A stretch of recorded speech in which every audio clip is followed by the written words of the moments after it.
जय श्री कृष्णा, राधे राधे। प्रेम से बोलिए शिव शंकर भगवान की जय, माँ पार्वती की जय। सावन के प्रत्येक मंगलवार पर माँ मंगला गौरी का व्रत करने का विधान है। यह दिन माँ पार्वती को समर्पित है। जिस प्रकार सावन का महीना भगवान भोलेनाथ को समर्पित होता है, उसी प्रकार सावन के प्रत्येक मंगलवार पर माँ मंगला गौरी का व्रत रखा जाता है और कथा सुनी जाती है। मान्यता है कि यह व्रत करने से विवाहित महिलाओं के सुख और सौभाग्य में वृद्धि होती है और पति को दीर्घायु का आशीर्वाद प्राप्त होता है। साथ ही साधक की सभी मुरादें पूरी होती हैं। सावन के महीने में जितना महत्व सोमवार का है, उतना ही मंगलवार का भी है।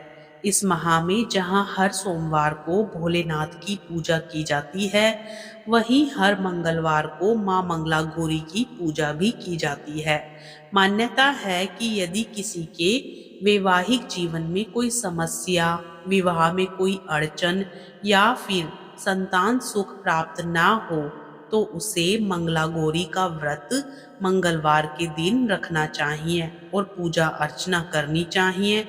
मंगला गौरी व्रत करने वाली महिलाएं पूजा में इस व्रत की कथा का पाठ भी जरूर करती हैं अथवा सुनती हैं। तो आइए पूर्ण श्रद्धा और विश्वास के साथ माँ मंगला गौरी की व्रत कथा को श्रवण करते हैं।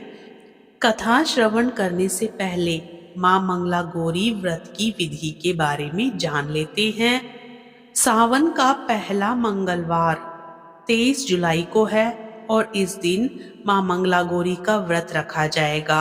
माँ मंगला गौरी व्रत के दिन सुबह उठकर स्नान करें और साफ वस्त्र धारण करें। इसके बाद सूर्य देव को जल अर्पित करें। मंदिर की साफ सफाई कर गंगा जल का छिड़काव करें। इसके बाद पूजा की शुरुआत करें। चौकी पर लाल कपड़ा बिछाकर भगवान शिव और माँ पार्वती की प्रतिमा विराजित करें। अब प्रभु का अभिषेक कर अक्षत, कुमकुम, फूल, फल, माला अर्पित करें। धूप, दीप, नैवेद्य आदि चढ़ाएं और पति की दीर्घायु के लिए कामना करें। वहीं माँ पार्वती का 16 श्रृंगार करें। इसके बाद देसी घी का दीपक जरूर जलाएं और आरती करें और मंत्रों का जप करें। अब खीर, फल और मिठाई का भोग लगाएं। अंत में लोगों में प्रसाद का वितरण करें। पौराणिक कथा के अनुसार पुराने समय में एक धर्मपाल नाम का सेठ था। उसके पास धन दौलत की कोई कमी नहीं थी, बस कमी थी तो संतान की। इस वजह से सेठ और उसकी पत्नी काफी परेशान रहते थे। संतान प्राप्ति के लिए सेठ ने कई जप, तप, ध्यान और अनुष्ठान किए, जिससे देवी प्रसन्न हुई और सेठ से मनचाहा वर मांगने को कहा। तब सेठ ने कहा कि माँ, मैं सर्व सुखी और धन धान्य से समर्थ हूँ, परंतु मैं संतान सुख से वंचित हूँ। मैं आपसे वंश चलाने के लिए एक पुत्र का वरदान मांगता हूँ। सेठ की बात सुनकर देवी ने कहा, सेठ, तुमने बहुत ही कठिन वरदान मांगा है, पर मैं तुम्हारे तप से प्रसन्न हूँ, इसलिए मैं तुम्हें वरदान तो दे देती हूँ कि तुम्हारे घर पुत्र रत्न की प्राप्ति होगी, परंतु तुम्हारा पुत्र केवल 16 वर्ष तक ही जीवित रहेगा। देवी की यह बात सुनकर सेठ और सेठानी बहुत दुखी हुए, लेकिन फिर भी उन्होंने वरदान स्वीकार कर लिया। देवी के वरदान से सेठानी ने एक पुत्र को जन्म दिया। सेठ ने जब अपने पुत्र का नामकरण संस्कार किया तो उसने उसका नाम चिरायु रखा।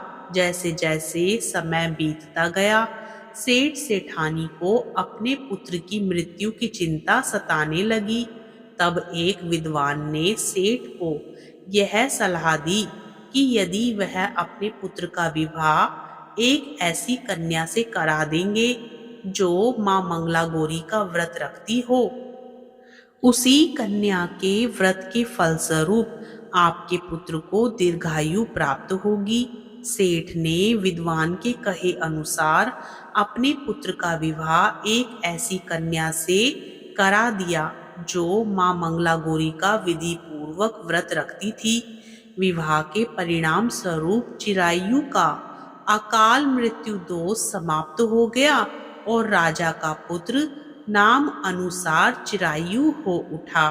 तभी से महिलाएं पूरी श्रद्धा भाव से मां मंगला गौरी का व्रत रखने लगी।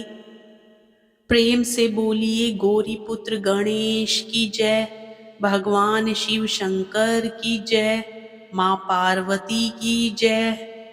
जो महिलाएं इस मंगला गौरी व्रत का पालन नहीं कर सकती, उस महिला को श्री मंगला गौरी पूजा को तो कम से कम करना ही चाहिए।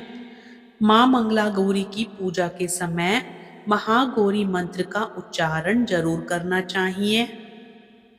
सर्वमंगल मांगल्ये शिवे सर्वार्थ साधिके शरण्ये त्र्यंबके गौरी नारायणी नमोस्तुते।